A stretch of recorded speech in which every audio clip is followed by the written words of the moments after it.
Hey guys, Emily here from Healthy Steps Nutrition. I wanted to do a quick tutorial on how to use templates that we provide or that anyone provides to you with a link. So this is in the marketing section module on the growyournutritionbusiness.com website. We've given you success stories, price sheets, 12 days of CrossFit, challenge graphics. So if I press on success story template, Canva is going to ask me if I want to use this template down here at the bottom. So it's in turquoise, use template.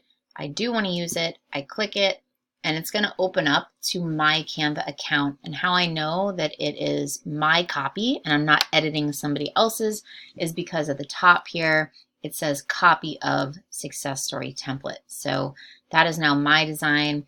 I can go in here and start editing it however I see fit. So I can take out HSN's logo. I could put my logo there.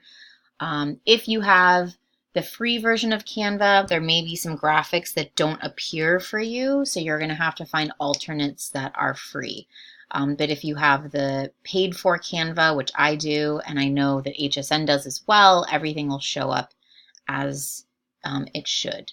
So that's it. Super simple. Click on the link, press use template, make sure it says copy of, and it's all yours. Good luck.